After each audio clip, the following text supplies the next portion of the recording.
Hello and welcome to stage 2 of the design process. At this point, you should have a rough outline or a concept that you're going to be working with. If you're going to add color, now is a good time to choose a few that will represent your overall color scheme going forward. By painting a few swatches of colors in the corner, you can then reference it using the eyedropper tool to maintain a consistent appearance. It also lets you see how the colors blend or contrast each other.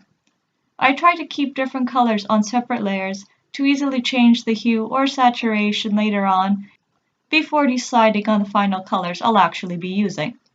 It also makes it easier to erase or add to specific areas without interfering in areas which I don't want to touch.